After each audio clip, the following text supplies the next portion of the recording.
All right. Well, welcome to our open house for the University of Michigan Engineering Education Research Program. We are expecting several more people to show up shortly. Kim, can you just monitor your email to make sure we don't have any particular issues? But we're also recording the session, so later on folks can refer to whatever we talked about. So with that in mind, let me just introduce myself. I'm Cindy Finelli, and I'm the director for our Engineering Education Research Program at University of Michigan. I'm also a professor of electrical engineering and computer science here. And I'm going to spend some time in the next hour or so talking about our program and giving you a chance to ask questions. And then we'll send you off to meet with our other faculty and then come back at the end of the day. So engineering education research is considered, many of you may know, but it's a recognized interdisciplinary international discipline, which basically applies a lot of theories and methods from the fields of education, learning sciences, and the socio-behavioral sciences to look at issues that are related to engineering education. Things like teaching and learning, college access and persistence, workforce development, and other things as well. And we often, in the space that I study engineering education, use this spectrum to describe how faculty and scholars might fall in the realm of things related to engineering education. So along the left-hand side, we have instructors who really are thinking about being effective teachers. So they're looking at ways to use good content and good teaching methods. Then in many cases, they begin to learn more about the field of engineering education research and apply some of the research findings to their own teaching and become scholarly teachers. Sometimes they start investigating the work that they're doing in their own classrooms and engage in what we call scholarship of teaching and learning. And our program at University of Michigan is focused on this far right-hand side of the spectrum, where the work extends outside of the classroom and starts to address broader questions related to why and how things work the way they do. So students who study engineering education research and faculty who pursue it are able to really change the game related to engineering education in the realm of the research they do by doing a lot of things, such as identifying strategies that might improve teaching and learning in the engineering classroom and beyond, looking at ways to diversify the STEM education and the engineering workforce itself, thinking about how to change the conversation about what engineering is and who it's for, ranging from individuals in preschool through college, developing engineers who have critical thinking skills, who think like entrepreneurs, come up with creative solutions to the nation's grand challenges, and really work to make a difference in the world through the solutions they come up with. Some of the work that we do enables us to influence STEM policy issues so that we'll have the greatest impact on the future of our society. And much of what we're doing is allowing us to bring expertise in engineering education research to engineering departments across the country. There are a lot of really positive job aspects for professionals in the realm of engineering education research, including things like hold on one second, I'm sorry. Including things like working as tenure line professors in engineering education and traditional engineering departments, working as research scientists in universities and national labs, working also as professional staff in places like centers of teaching and learning or centers for diversity and outreach, serving as researchers in policy and evaluation organizations, maybe acting as an administrator in an educational institution, leading efforts related to outreach, diversity and inclusion, or other EER efforts. Similarly, working as administrators in federal agencies or foundations like National Science Foundation, working to support STEM education. And graduates of our programs also can go on to serve as educators in museums, outreach programs, and other informal education settings. So what I want to mostly do is spend time talking about our EER graduate program at University of Michigan. I see that we have somebody who's joined us recently. Kenneth, we are recording the session, so you'll be able to go back and see whatever you weren't able to be here with when we actually covered it. But at this point, I wanted to sort of transition and talk about the program at Michigan. Our program is maybe a little bit, it's very unique from those across the country, and it's in that the program is embedded within the traditional engineering departments. The faculty are embedded in the traditional engineering departments rather than serving in a standalone department. We also have other things that make our program unique. One of them is that our program requires students to have an earned bachelor's degree and master's degree in a traditional engineering discipline. I should say that we also admit students that have the equivalent of those things.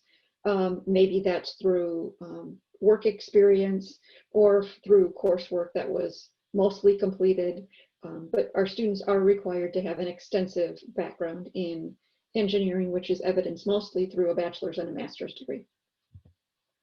I'm going to have mostly an open conversation when I get through the slides, so if you have any questions, feel free to send them in the chat, but also we'll have time for that at the end of the session. So we have both a master's degree and a PhD degree that students can pursue in our graduate program. And our program is a college-wide program, so it's not affiliated with a specific engineering department. So I'm in electrical and computer engineering. The program is not in electrical and computer engineering or any of our traditional engineering departments. And we also don't have a first-year engineering program that houses our graduate program. Instead, what we do is we leverage the top-ranked programs in the College of Engineering, the School of Education, the departments of psychology, sociology, information systems, business, you name it. Our students take courses in those programs and create an individualized program of study. Our program also provides guaranteed full funding for students who are pursuing a PhD. So this includes a tuition waiver, a monthly stipend, and health insurance for the full 5 years that students are pursuing their PhD. And I say 5 years because our program really is one that requires students to shift their focus mostly from a traditional kind of engineering focus they've been looking at previously to something which is more social sciencey, and in many cases it takes a bit more time to transition into that space and learn the methods and the approaches to doing the research in engineering education. So I told you we have a master's degree and a PhD degree. The requirements in our master's degree are that students take 30 credits of coursework. We have 2 foundations courses, 2 core EER courses. One of those is EER 601, that's Foundations of Engineering Education Research. And we have EER 602, which is Theoretical and Conceptual Frameworks in EER. So all of our master's students take both of those courses. They also take 3 research methods courses, and these include quantitative and qualitative research methods courses, and most of our students take them from the departments of education or psychology or sociology. So then in addition to that, students take specialization electives, which sum the total number of credits up to 30. Those specialization electives can really be anything that the student is interested in that qualifies as a graduate level course. So it could be an advanced electrical engineering course. It could be an access and equity course in the School of Education. It could be a course related to diversity and access offered through the School of Sociology. It really is whatever coursework is serving the students best to achieve their career goals. So those 30 credits are required for a master's degree in engineering education research. And our expectation is that students would accomplish those 30 credits in 3 semesters.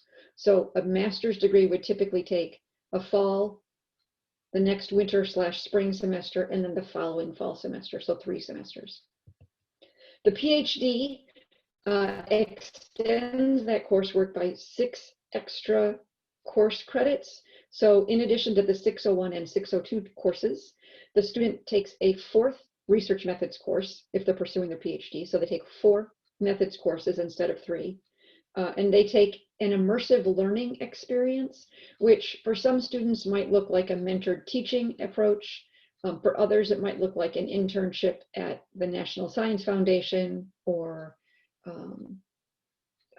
a museum perhaps, or maybe a center for teaching and learning. It's an opportunity for the student to really get more immersed in the kind of work they might be doing as a graduate of the program, to help sort of direct their career a little bit better. And then in addition, they take enough specialization electives so that altogether they get 36 credits of coursework. But beyond the coursework, the PhD students do PhD level research, which in many cases equates to something on the order of 48 credits of research. But it's really just the time it takes to conduct a very thorough PhD level type of research in the program.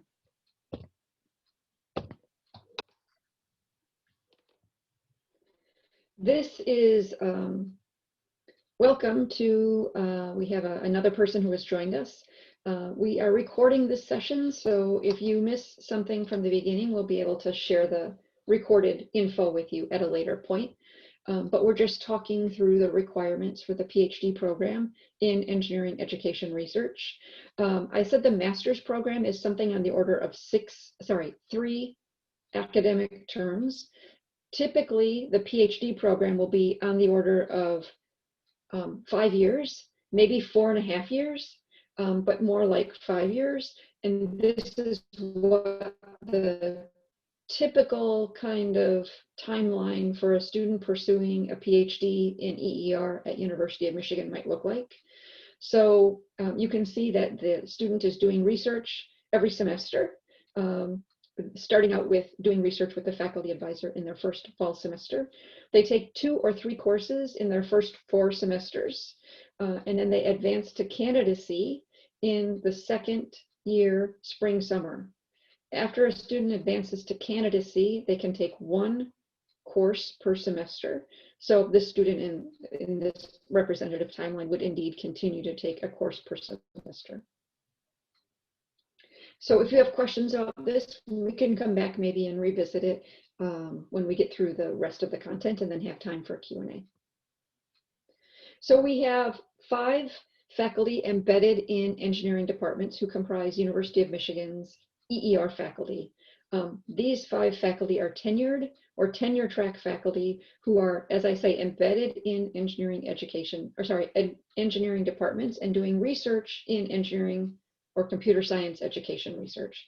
I say we have 5 faculty, but I'm picturing 6 faculty here because one of them is not in engineering. She doesn't actually accept students doing engineering education research as their prime work. She's embedded in the School of Education, but she's very closely linked with our work. So let me start on the left-hand side here. Shanna Daly is an associate professor in mechanical engineering. And she does research in, hold on one second. She does research in design and creativity, idea generation, and studying returning students.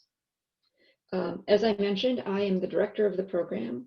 The work that I do in engineering education research is related to studying teaching and learning, looking at classroom design, and considering how innovations in technology might be effectively implemented in the classroom. Mark Gusdile is a professor in computer science and engineering, and he has a joint appointment in information, and he studies computer education research, looking especially at learning sciences and public policy. Now, Eileen Wong-Sod is an assistant professor in she's an associate professor in biomedical engineering, and she studies engineering entrepreneurship education and instructional change in the realm of biomedical engineering. Lisa Latuka is the one who I mentioned is not in an engineering department. Her background is in the field of education. She's very closely linked to our program and works closely with all of us in the program. She does have a joint appointment in the integrative systems and design program in the College of Engineering, and she studies teaching and learning, curriculum and assessment design, and interdisciplinarity. And then the 5th engineering faculty member is Joy Mandisa. She's an assistant professor in the Department of Industrial Operations and Engineering, and she studies mentoring and underrepresented populations and really looking at how to improve resilience, grit, and persistence. There are other members in the College of Engineering and University of Michigan who are affiliated with our community. We have 8 right now graduate students. You'll have a chance to meet many of them at lunch. We have 16 other graduate students who are not in the EER graduate program, but who are working with the core EER faculty. And we also have 4 postdoctoral research assistants in that realm. So there are a lot of people working with the core EER faculty. Some of them are pursuing degrees in engineering education research, but some are pursuing other degrees. For instance, I have a student working with me who is working on electrical engineering PhD. We also have more than 60 faculty across the university who are affiliated with our graduate program. So they may not do engineering education research as their sole form of scholarship, but they're doing some degree of engineering education research and are part of our overall community. And then we have a lot of other members of the college and university who are connected with our work by attending workshops and seminars and activities that we hold. So we have a lot of community lists with over 150 faculty, postdocs, and staff. And actually, I think we have almost 100 students on those lists now. So we have a growing and vibrant community. So I wanted to just spend a few minutes telling you about applications to the EER program. The deadlines for our program are December 15th for applying for the PhD program and January 15th for applying for the master's degree program. We have an online application form, which requires a couple of different pieces. One of those is an academic statement of purpose. So this is really your chance to provide a descriptive background, your academic and research background, and talk about the ways the EER program will help you meet your career and educational goals. Separate from that, there's an opportunity to upload a personal statement, and this is your chance to describe any background or life experiences that might be cultural, geographical, financial, educational, just anything that might have influenced your decision to pursue an EER graduate degree at University of Michigan. You also need to provide information related to 3 letters of recommendation, transcripts from your bachelor's and master's degree. This year, we are not accepting GRE scores at all. So students in the past have been required to upload GRE scores.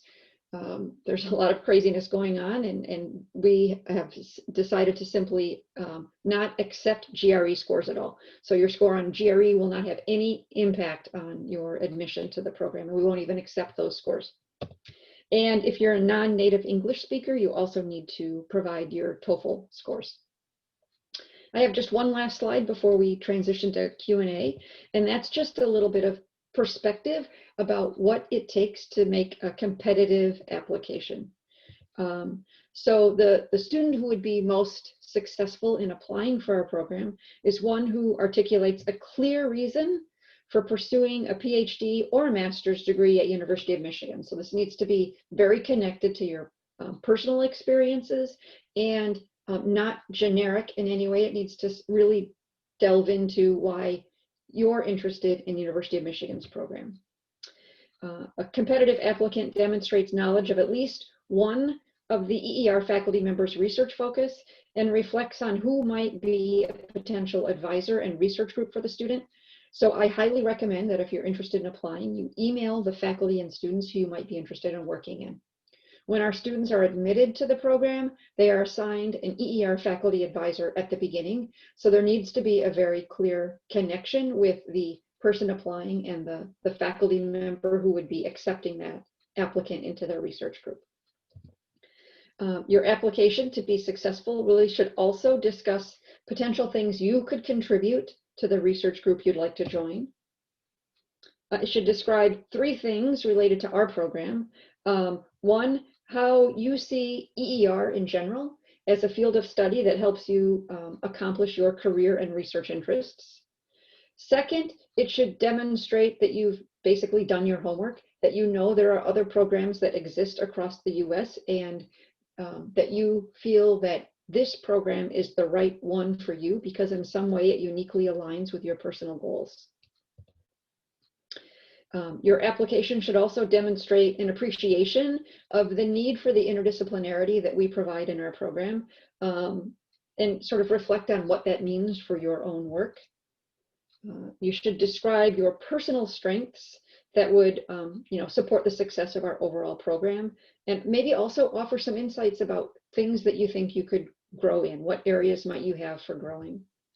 And then finally, providing examples from your undergraduate or graduate student experiences that demonstrate, if you can, research that you've done in this space. But if you haven't done that, at least demonstrating some independence that you've shown in how you can seek out new information. So I know that was sort of a whirlwind tour of our program.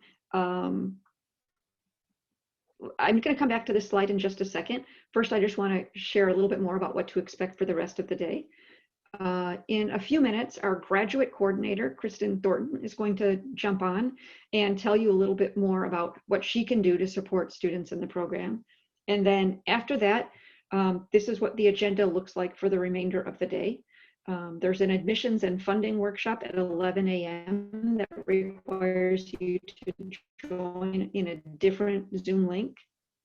Then you'll come back to this Zoom link. You'll have lunch with the current students, and then you'll have half-hour sessions with each of the individual faculty in our program. They'll be joined by their students as well. And then at the end of the day, we'll wrap up with an opportunity for more Q&A. So with that, I would like to invite you to ask any questions you might have. You can unmute yourself and ask those questions, or you can send them in the chat. Feel free to ask whatever questions you have that we might be able to answer at this point. Hi, my name is Mohana. Hi, Mohana, is that correct? It's Mohana, actually. Great. Mohana. Thanks. And I'm calling in from California, so it's pretty early here. Oh, gee. Yeah. But so I am interested in engineering education, but I personally haven't decided if I want to pursue a degree. So I'm an electrical and computer engineering major, and I think I might want to pursue a master's in like the engineering field I'm in. So either in computer science and engineering, and then I was wondering if I could still pursue the master's as well. I remember there's a certificate program that the EER school offers. And then I was wondering also, even if I were a master's student within the College of Computer Science and Engineering, I was wondering if I could still do engineering education research, even with that. So, good question. Students who are pursuing a graduate degree at University of Michigan in a different discipline than EER are eligible to apply for our certificate in engineering education research. And I don't have the details right at my fingertips, but I'm pretty sure what that requires is that the student who is studying a different engineering program at Michigan takes our EER 601 and 602 courses. That's the intro to EER and the foundations of and conceptual frameworks of EER. So they take those two courses and one research methods course, a quantitative or qualitative research methods course. And they pursue a research study, maybe an independent study, or write a small paper, some sort of engineering education research project. So I think those are what the requirements are to get a certificate in EER at the same time as you're pursuing a different graduate degree at Michigan. For a student that's pursuing a master's degree in a different engineering discipline at University of Michigan, I don't know the details for sure about whether you can simultaneously pursue a master's degree in engineering education research, since you won't have a master's degree in EER, which would make you eligible for that. But if you're pursuing a PhD at University of Michigan, then along the way, you'll get a master's in your traditional engineering discipline, and that would make you eligible to get the master's degree in engineering education research. And we do have some students at Michigan right now who are pursuing that option. So they're Could you, getting the PhD in civil and environmental engineering, for instance, and at the same time getting a master's degree in EER. I see. So they would they have a master's and a PhD in that regular engineering field and then I a, think so. So they would have 2 master's degrees and a PhD degree. oh, okay.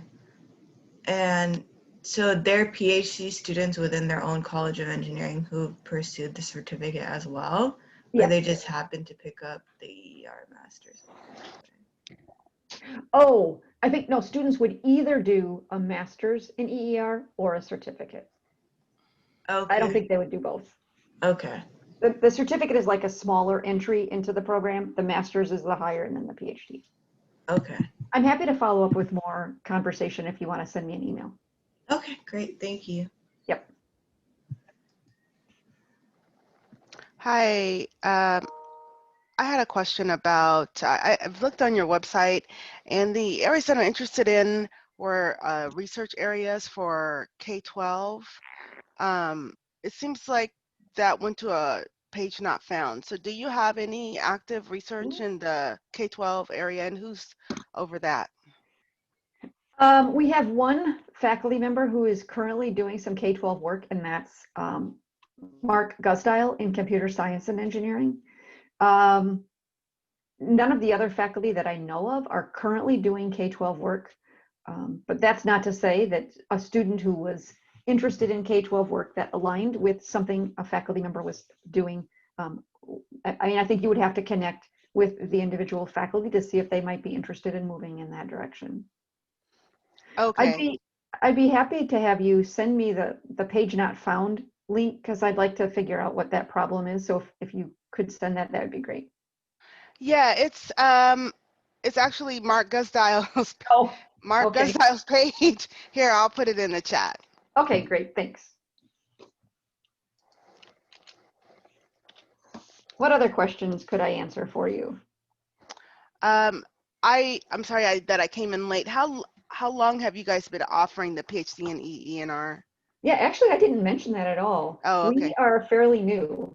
We're one of the newer programs in the country, and we are the students who are recruiting for next year would be joining our 4th cohort. So we I had see. one student who joined us no, 2 students who joined us our first year for our PhD. So the most advanced one of those is now a 3rd year candidate in engineering education research. She's in my research group, and you'll have a chance to meet with her, I think at 1 o'clock. And then we have, so 2 students that year, 3 students entered our PhD program the next year. And then this current year is our 3rd year, and we have 2 PhD students and 1 master student who joined. Okay, so currently you don't have any graduates. No, no, Okay. we're probably 2 years out from having any graduates. Okay. And how are you currently conducting classes? Are you virtual or in person? At Michigan, we have, are you specifically asking about the college in general, or how our EER graduate program is working? EER graduate Yes. program, yeah. I think, well, so Michigan has the philosophy right now. Are you asking because of COVID, or is the program an online program? No, I'm not asking if the program's online because I'm Okay, not yes, expecting it to be. I'm just, okay. yeah. Right now, so basically this semester and next semester, any student in any program at University of Michigan is supposed to be able to take courses online. So each individual instructor is given the choice of whether they want to offer their course online or in person. If Oh, I they see. decide to offer their course in person, they have to give any student who desires the opportunity to take the course online. So some students who are comfortable with it, who are working with instructors who are comfortable with it, are doing in-person teaching.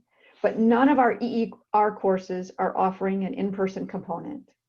So in EER, all of the courses are currently being offered only remotely.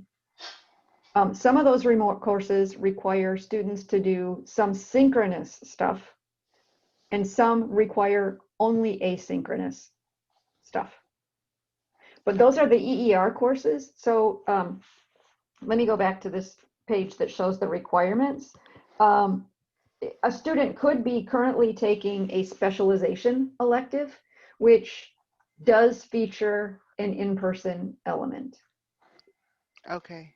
I'm not sure what your underlying question is trying to get at, but does that answer it? Yes, it does. And then also, I saw that your timeline was 5 years. Is it shortened if you already have a master's? Since I have a master's in software engineering, is that eliminate some of the time or Well, not? the 5 years, it does require that student,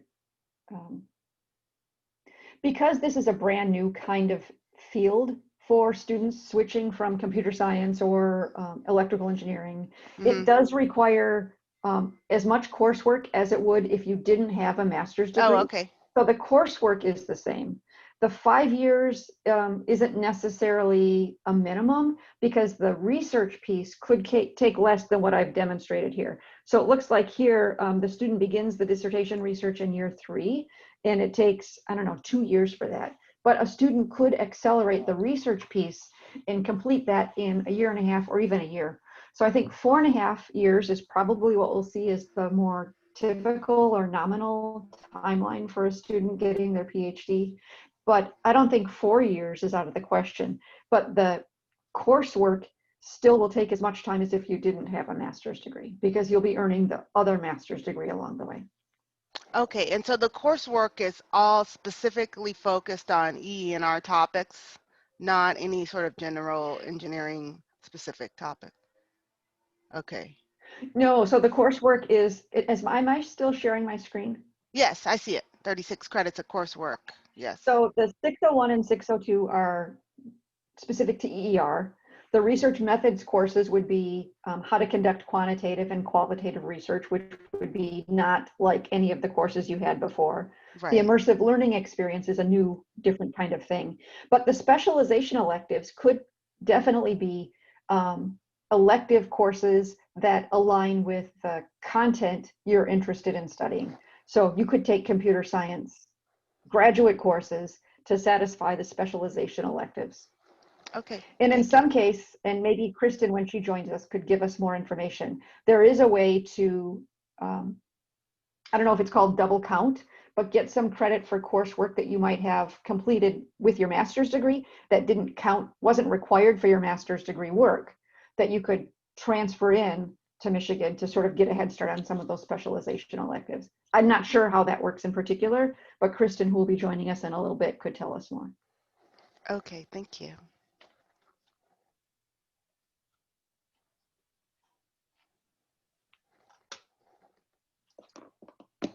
What else could I answer for you all?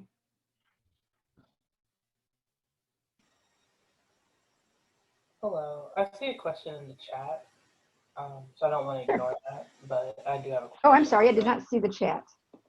Thank you for pointing that out.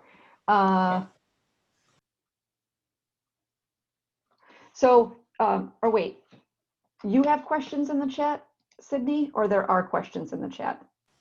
There's just one, and I'm going to ask my question after. I just don't want it. So it looks like the question was, could I talk a little bit more about career paths that I see for graduates?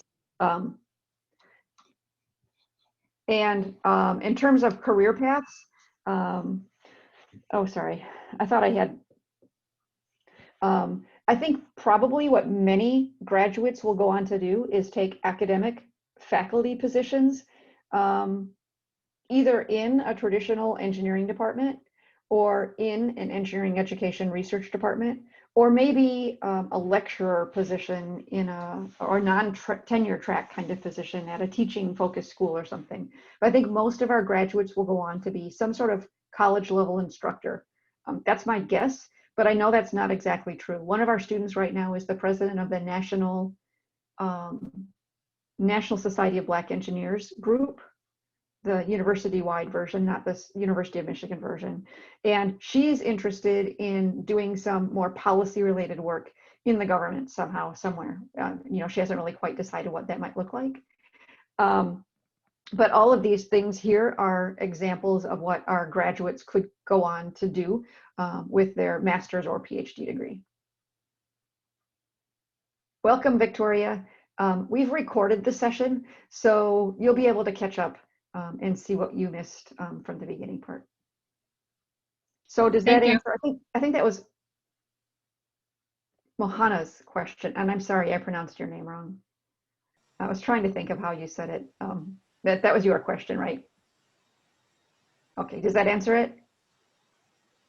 Yeah, I think that does answer it, because I think there's been some confusion with, like, especially since it's such a new field. Some people will say no, like most people who graduate don't actually teach and they study education methods, and then some people will say no, like people who graduate Really? with the degree will So teach. I would recommend that you join the ERM division of ASEE. So ASE is the American Society of Engineering Education. Yeah. You should be a member of that, whatever you're interested in pursuing. But they have a division called Educational Research and Methods. And if you join that division, you get bi-weekly emails to a listserv that just have interesting things in the community. And there are almost always job postings for faculty positions, for faculty who would, or for students who would definitely be qualified with an EER PhD. And I know many, many, many students who have gotten an EER PhD who have gone on to get tenure track faculty positions, both in traditional engineering departments and engineering education research. Awesome, thank you. Yep. So Sydney, you had a question? Yeah, so I've been doing quite a bit of research into different programs all around the country. Sorry, can you hear me? It's a little muffly, but I think, yeah, but I can hear you. Okay. So I've been doing a little bit of research in different programs all over the country. Are there plans to do a kind of standalone department in the future, or is this kind of the direction that you guys are planning on, like staying with more of a diverse, different departments kind of coming together type approach? Yeah, so when we first launched into our program, and it was a very long process to get the program in place, we evaluated a lot of different options and weighed the pros and cons of the type of program that like Virginia Tech and Purdue and Clemson and Arizona State offer, where they have sort of a standalone department, and weighed that versus this very unique model, which we didn't see anywhere else. We don't have plans to transition ever to a standalone model. We think the benefits of having a more integrated model outweigh the benefits of having a standalone model for our particular instance. So we like the fact that we're embedded within our departments. We feel like it's much easier to put the research that we're doing into practice and to partner with colleagues who are in the traditional engineering departments, and to have a much stronger connection with the context of engineering. It's very easy for me to partner with my colleagues and study something related to engineering circuits, for instance. So we don't have plans to transition to a standalone model. We're pretty happy with the uniqueness of our model and think that it adds something to the suite of different kinds of programs that students could apply to, and broadens the field in a way that adding another standalone program wouldn't necessarily do. So the long answer to your short question is no, we don't plan to move to a different model. Yeah, it's very unique.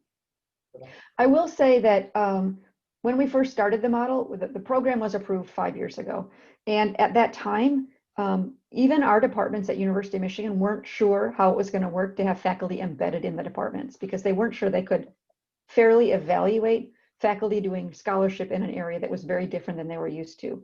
But I was promoted to full professor.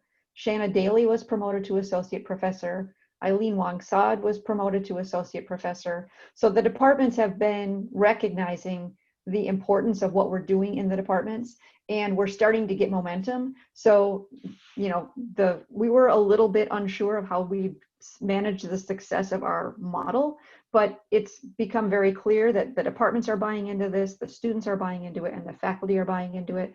So I think we've gone through the part where we aren't sure if it's going to be successful, and now we've been able to demonstrate success in this integrated faculty model. Awesome. That's good to hear. Thank you. I see that Kristen has joined us. Kristen is the graduate coordinator, and she is popping in to say hello when I get to her slides. Here we go. So let me hand it off to Kristen. Good morning, everyone. I hope you're all doing well. Have had your coffee. I have mine. Never see the cup with the background, so I apologize. Mine right here. But welcome. I'm so excited to get to meet you today and get to talk with you a little bit. And I will also at the end will be able to answer any questions. But as Professor Finelli said, I'm the EER grad coordinator. And essentially what my role is within the department is to help you. I'm going to be there to guide you throughout your master's, your PhD. I love the University of Michigan students, especially the College of Engineering. Students are going to create a more sustainable future. You're innovative, you're daring, and to be all honest, you're making our lives a lot better, and being able to teach the young minds that hopefully are going to be making the next generation's lives better. So it's an absolute pleasure to get to work within the College of Engineering and to get to work with you.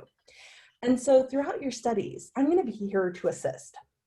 So I put some of the information on the slide of how I can help you now. So if you are looking to apply for the program and maybe you have questions or you want clarification or want to know when deadlines are, I'm able to answer those types of questions. If I don't know the answer, I can also assist you in connecting with the right person. EER's team's really close connected. Most of our offices are actually on the same floor in the building. Myself, Kim, and Michelle, we're all located right near each other. Professor Finelli is right upstairs. So we're able to connect you to who you may need to talk to very easily. So that way you don't have to run all over campus to try to get an answer. Once you're a student, I can also help with your course information and course classes. So maybe you want to make sure you're on track, especially if you're at a PhD, you're going to have different milestones. You have to get to candidacy, you have to do the qualification exam, you have progress reports, you have thesis proposals, and you have your final defense. There's a lot that is condensed into those 5 years. And I know there's a lot. And so one of the things I try to do is to really enable you to understand what's due, what's coming up, what deadlines you may need to be aware about. That way you don't have to worry about those on your own. You have me to help guide you and help send those reminders. Because if you're in the middle of like doing research, especially if you're getting to that qualification time where you're focusing on a lot of different stuff at once, the last thing you want to remember is, oh my gosh, I need to register by this date. We're going to ensure that you get those reminders sent out.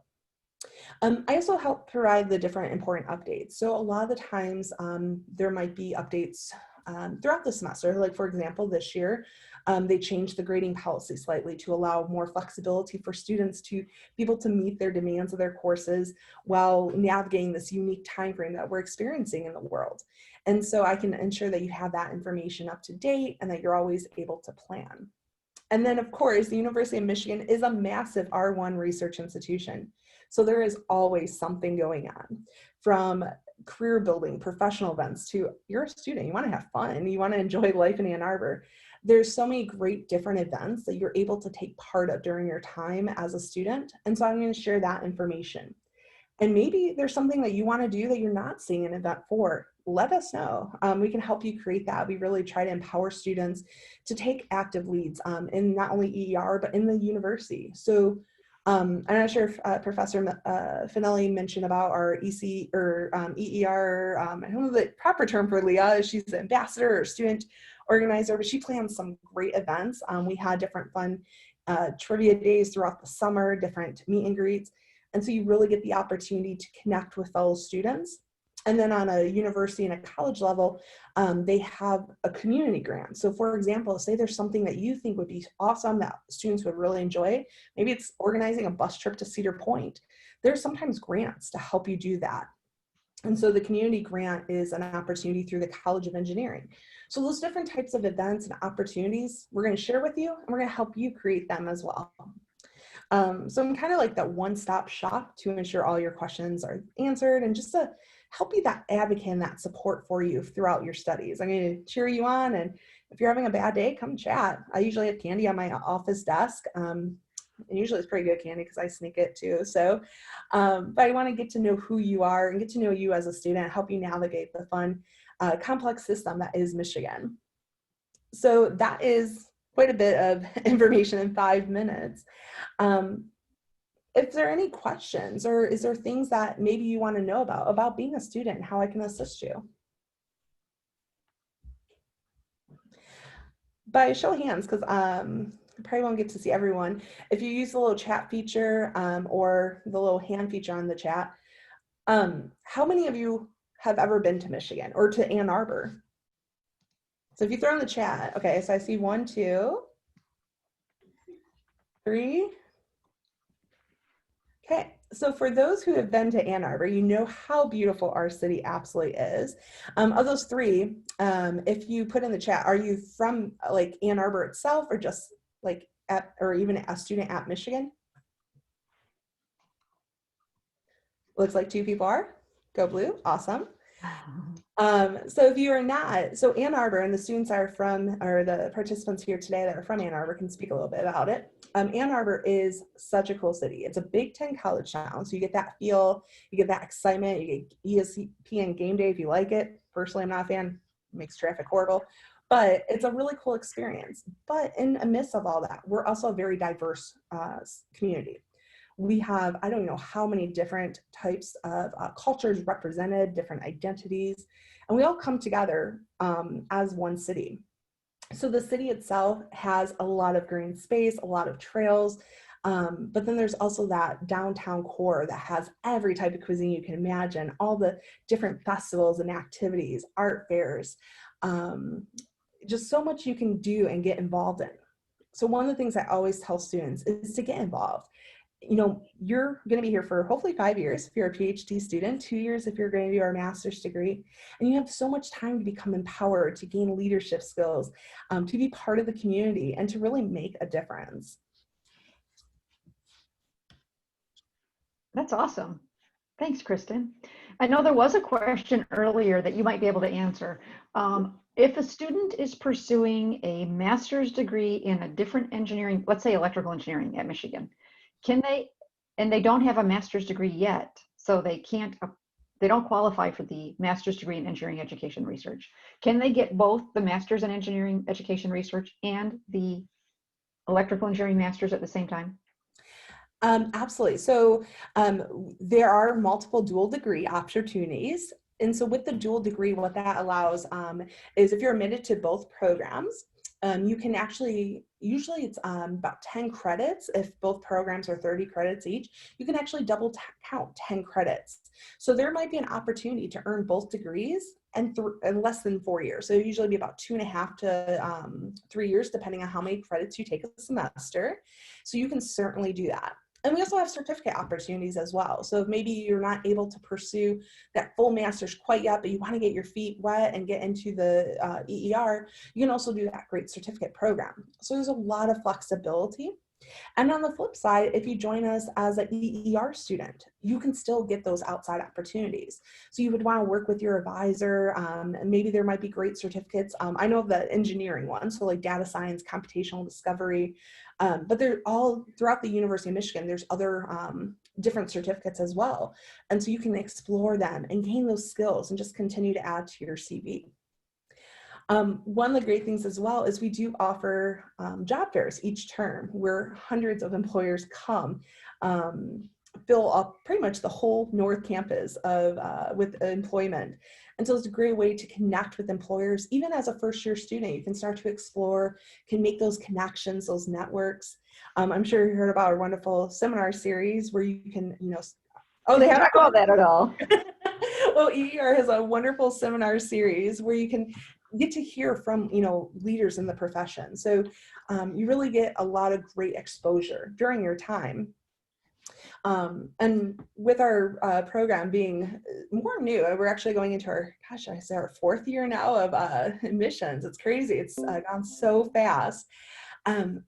the faculty, I've never seen a more close-knit faculty. So I actually help with a few different programs, and it's really cool because the faculty are part of the community. You're not going to be where it's you and it's hard to get hold of your advisor or hard to get hold of your faculty. They're all here to support you. We actually just launched our DEI committee to make sure that we're continuing to create that great environment that's diverse, that's inclusive, and that, you know, is equitable for all. And so there's great opportunities, again, to get involved with that. We have student representation on that. But the main thing is, if there's something you don't see, you can always ask and see how we can implement it, because we're really about creating that personalized experience. Yeah, we are definitely growing and trying to find ways to address the needs and interests of our students in the most positive way possible. So we're definitely open to suggestions for new things. I want to definitely be mindful of the fact that we have a long day and an agenda filled with lots of good things. So we're trying to keep a couple of breaks inserted in throughout the day. But the next session that you'll be attending is a college-wide session about admissions and funding. And as I mentioned, students who apply for the PhD program are guaranteed full funding when they're admitted. So that's full funding for the 5 years of the program. And you'll probably hear more about that in the next workshop. So what I had planned to do, I think I can do this, is copy this link and put it in the chat. Yeah, so that you can get to the next session. So I'm working on that. I guess to do that, I'm gonna have to stop sharing my screen. I don't know, maybe I'm still sharing my screen. Let me ask if there are any last minute questions before I send you off to that next session. And if you want, throw them in the chat as well. I know I am like always so nervous when it's other people's Zooms, like, so I always use the chat feature. Especially when it's like all faculty, I always get so scared.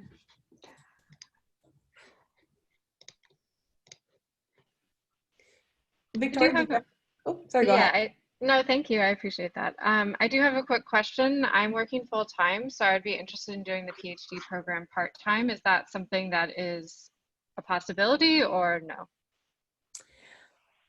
No, the PhD program is a full-time program requiring students to attend classes full-time. That's in part because of the fully funded nature of the program. And all of our students are, all of our programs are required to follow the fully funded model. So we don't have a part-time option for the program. You know, I don't know. It might be possible to do the master's degree part-time and then get to the point where you could transition from the master's degree to the PhD degree, and mostly you would only need to have to finish up a couple of courses and your research. I don't know how that would work. You might want to follow up with Kristen to see if that's a possibility, but I don't know. And there are creative options to a lot of issues that arise I've been able to discover. So yes. And you can do the master's part-time. So a lot of the classes are traditional setup. So during the day, during working hours. Now, depending on what happens with COVID, I know we are hybrid this term as well as next term we offer hybrid. I don't know if that might carry on for the future, if it's just kind of part of that new normal. So that is something to maybe monitor on the U of M website. Especially if faculty are teaching courses and have that capability, that may be something that they're able to offer some more accommodations. But you can do the master's program part-time. The classes will vary, but you can certainly review schedules. And we have seen students do part-time masters where they will take one class a term. Sometimes they can even do like not sabbaticals, but like where they can do flex time with their work. So definitely something to explore.